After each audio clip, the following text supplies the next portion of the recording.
वाल्मिक कराड संदर्भातला खंडणी प्रकरणातला एक सर्वात मोठा पुरावा आता समोर आलेला आहे। आवादा कंपनीकडे खंडणी मागितली त्या दिवशीचं एक सीसीटीव्ही फुटेज सध्या एबीपी माझाच्या हाती लागलंय। यामध्ये वाल्मिक कराडसह सुदर्शन घुले, प्रतीक घुले यांचं एकत्रित फुटेज आता समोर आलंय। केज शहरामध्ये विष्णू चाटेच्या ऑफिसमध्ये वाल्मिक कराड 29 नोव्हेंबरला आला होता। त्यावेळी त्याच्यासह सुदर्शन घुले, प्रतीक घुले हेही उपस्थित होते। विशेष म्हणजे केस पोलीस स्टेशनचे निलंबित पोलीस उपनिरीक्षक राजेश पाटीलही यावेळी कराडसह दिसून आलेत। वाल्मिक कराडसह सुदर्शन घुले, प्रतीक घुले आणि विष्णू चाटेसह एकूण 9 जणांवर देशमुख हत्या प्रकरणात मकोका दाखल करण्यात आलाय। या संदर्भात बोलण्यासाठी राष्ट्रवादी अजित पवार गटाचे आमदार प्रकाश सोळंके सध्या आपल्यासोबत आहे। प्रकाशजी, एक मोठा पुरावा सध्या पोलिसांच्या हाती लागलेला आहे, आपली पहिली प्रतिक्रिया?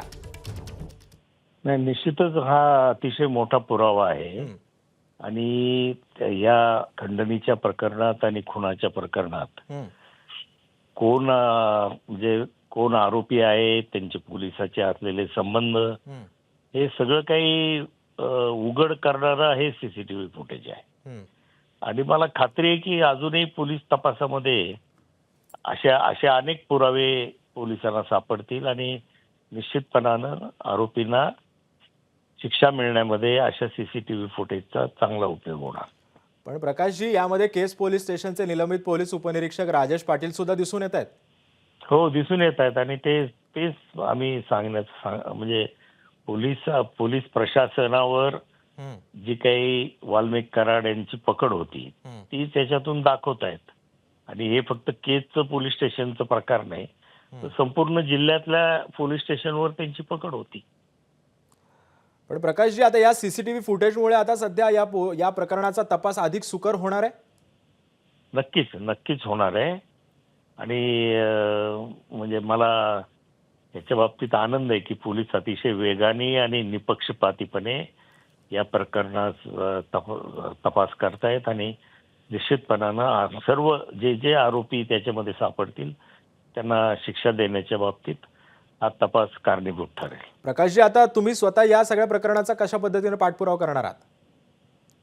ना, आम्ही तर शेवटपर्यंत आम्ही जाहीर केलेलं आहे की देशमुख, स्वर्गीय संतोषजी देशमुख यांच्या खुनामध्ये जे आरोपी निष्पन्न झालेले आहेत, होतील, त्या सर्वांना फाशीची शिक्षा होईपर्यंत आम्ही या प्रकरणाचा पाठपुरावा करणार आहे। आणि आम्ही देशमुख कुटुंबियाच्या सोबत आहोत। त्यांची जी काही मागणी आहे की त्यांना न्याय मिळाला पाहिजे, त्या मागणीसोबत आम्ही सर्वजण आहोत आणि ही मागणी पूर्ण होईपर्यंत आम्ही पाठपुरावा करणार आहोत। नक्कीच, धन्यवाद प्रकाशजी तुम्ही दिलेल्या या प्रतिक्रियेबद्दल। त्यामुळे वाल्मिक कराड संदर्भातला हा एक मोठा पुरावा, खंडणी प्रकरणातला एक मोठा पुरावा सध्या आता पोलिसांच्या हाती लागलेला आहे। या संदर्भात अधिक माहिती देतात आमचे प्रतिनिधी गोविंद शेळके सध्या आपल्यासोबत आहे। गोविंद, नक्कीच हा धक्कादायक प्रकार म्हटला पाहिजे, कारण वाल्मिक कराड, सुदर्शन घुले, त्यानंतर केज पोलीस स्टेशनचा PSI राजेश पाटील हे सगळे एकत्रितपणे आपल्याला पाहायला मिळतात। आणि हे ठिकाण जे आहे ते केज शहरातील विष्णू चाटे याचं कार्यालय आहे। म्हणजे विष्णू चाटेच्या कार्यालयामध्ये हे सगळेजण एकत्रित 29 तारखेला भेटले होते आणि 29 नोव्हेंबरला बरोबर आपल्याला माहिती आहे की खंडणीची तक्रार देण्यात आली होती, खंडणी मागण्यात आल्याची तक्रार आवादा कंपनीकडून करण्यात आली होती। त्यामुळे आवादा कंपनीला जे काही बोलणं झालं ते इथून झालं होतं का, किंवा बोलणं झालं त्यावेळी ही सगळेजण सोबत होते का, असे अनेक प्रश्न या फुटेज नंतर आपल्याला समोर आल्याचं पाहायला मिळत आहे।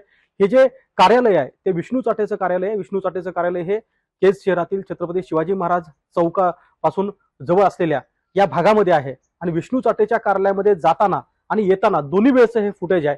त्या सीसीटीव्ही फुटेजमध्ये संतोष देशमुख यांची हत्या करणारे जे प्रमुख मारेकरी होते ते आपल्याला वाल्मिक कराड सोबत दिसत आहेत। वाल्मिक कराड नेमका किती वेळ तिथे बसला, त्यासोबत चर्चा काय झाली, चर्चा करताना राजेश पाटील तिथे काय करत होते, हे सगळे प्रश्न जरी पोलीस तपासाचा भाग असला तर एक मात्र खरं आहे की खंडणीची तक्रार आवादा कंपनीकडून ज्या दिवशी देण्यात आली होती त्या दिवशी वाल्मिक कराड, सुदर्शन घुले, विष्णू चाटे हे सगळे एकत्रित होते। आणि या ठिकाणी नेमकं काय बोलणं झालं आणि यापुढे संतोष देशमुख यांच्या हत्या प्रकरणाचा, खंडणी प्रकरणाचा तपास करण्यासाठी हेच सीसीटीव्ही फुटेज महत्त्वाचं ठरणार आहे असं म्हटलं तर ते चुकीचं ठरणार नाही। एबीपी माझा, उघडा डोळे बघा नीट।